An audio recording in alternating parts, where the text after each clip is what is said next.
Hi, this is Catherine Duberly, the Answer Lady. We all have mishaps from time to time, and I sure had one today. The problem with broken plastic pieces on the knitting machine is that some of them are not just cosmetic. The plastic also adds structure and support to various components of the machine. So Jack is going to show us how to repair it and make it do its job. It was a sad day in the knitting room. This is the piece on my Brother 260 that holds the mast. The mast goes here, the yarn mast. I got a yarn snarl that yanked the mast in a wrong position, and I mishandled the whole thing, and this is what happened. So we're going to ask Jack to fix it. What I need you to do is get out the super glue and let me hold it open. All right. The trick with super glue is you don't need a lot. And I see a little bit of moisture left on there. Oh yeah, I should tell you all, I took it and washed it with dishwashing liquid so as to make sure that there was no residual oil so that the glue has a hope of doing its job properly. Notice how I'm showing you, I'm bearing you a surface right along in there, and that's where I want you to put a drop. There you go. Right there. Any others? All the way down, all the way down. Is that enough? That's enough. All right, now, then we want to get it right back. So you're pressing it together now? Yeah, now take the paper towel and a little bit glistening right there on the top. There you go, that's good. Because we want it to look as good as it can. Yes. How long does one have to compress super glue?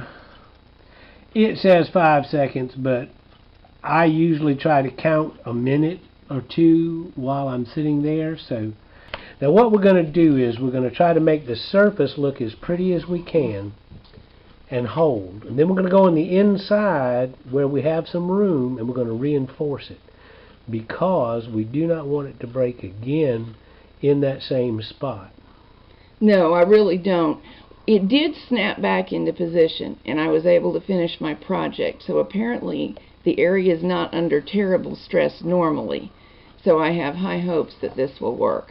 Well, we're looking right here at the hole that the screw goes into.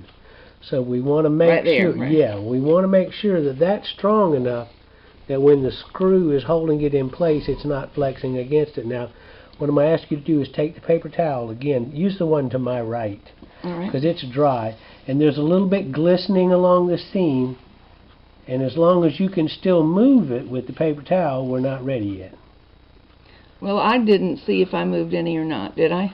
I think you did. I've got a little better view of the light. You do. All right, now, yep, see, it's trying to flex back apart.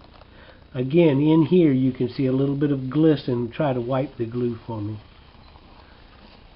Normally I would clamp this, but there's not really a way. Yeah, well, there is, but I don't have a delicate enough clamp readily available. I would make something that would very carefully put some tension on it. Okay, so we're going to keep holding this and we'll come back to you as soon as we're positive that it's set.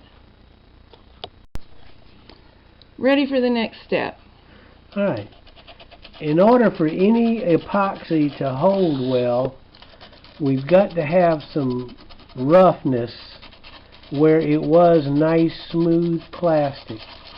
So what we're going to do is go down the length of the seam with some, not rough, not super fine, but medium fine sandpaper. That is fine sandpaper. It's just not finishing fineness. Yeah, it's not. I guess it's not emery cloth. It's fine sandpaper. Yeah, it's not super fine. Right. And then how rough does it need to be? Oh, it needs to be pretty scratchy. This is what we're looking at. This area is the boss that the screw goes through from the top. Because it's recessed here, it protrudes on the back side. So what we've got is this distance between this surface and the edge of that screw boss that we can actually fill in with some of this plumbing putty.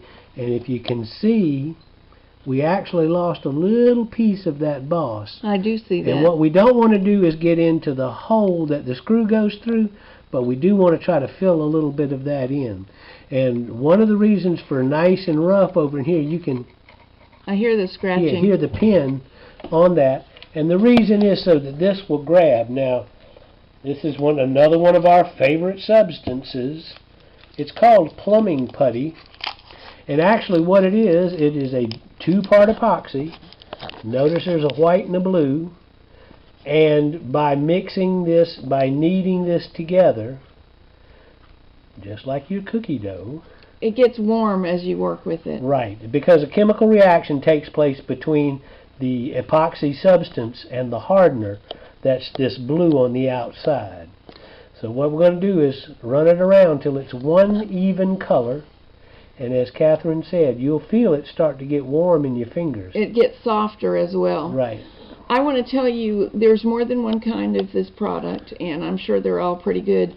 I particularly like this one. It's Loctite brand, and the reason that I like it is it does a good job, but it's not as difficult to knead as some of the others. It's also inexpensive and readily available. Trashes your fingers. It does, but it doesn't do any permanent harm. It actually washes off fairly easily and fairly soon. Unless you have unusually sensitive skin, I don't think it's necessary to wear plastic gloves with it. I never do. And it washes off by the end of the day usually. Of course, the days that I get it on my fingers are usually days I'm going to a wedding or something, but it's not really cosmetically gorgeous, but it's not that harmful.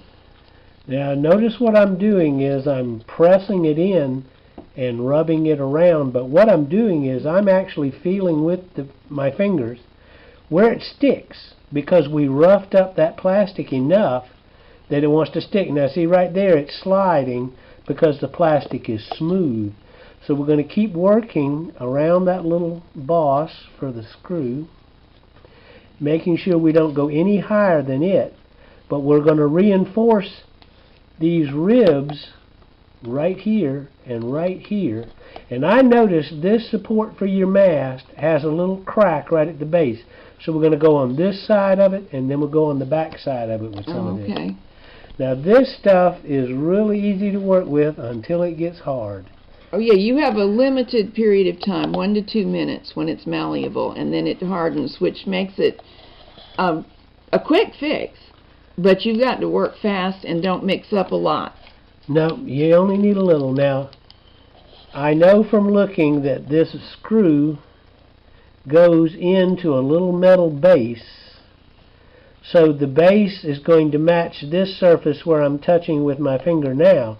So we don't want any of these surfaces above it, or the metal won't let it. And that is a little above it. There we go.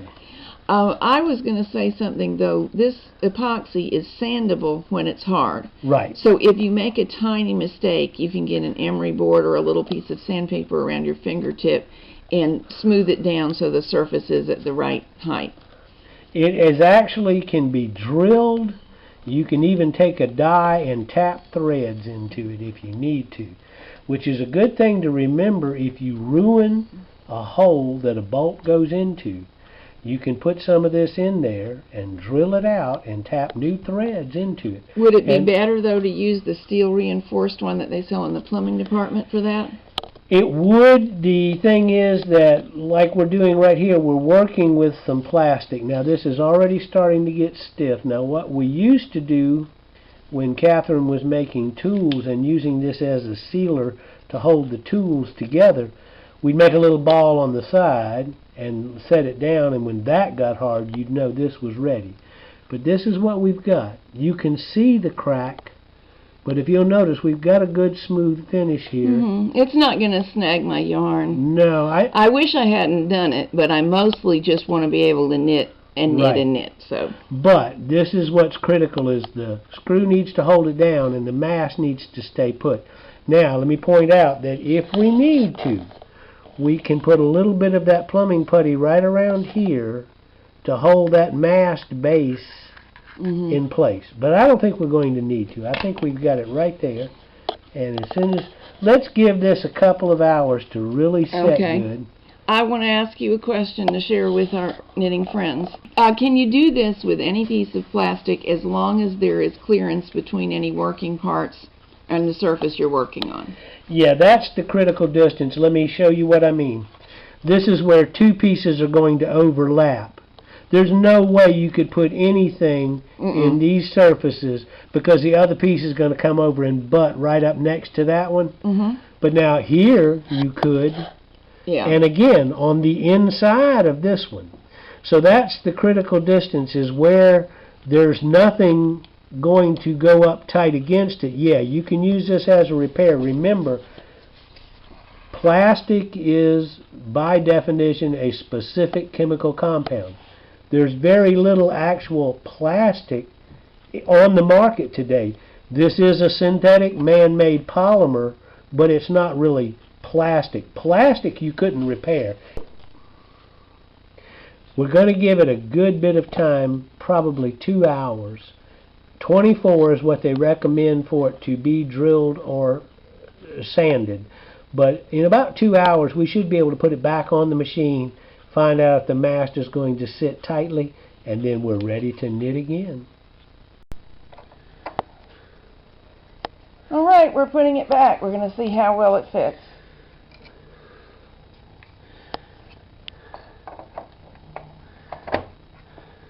Oh, popped right in.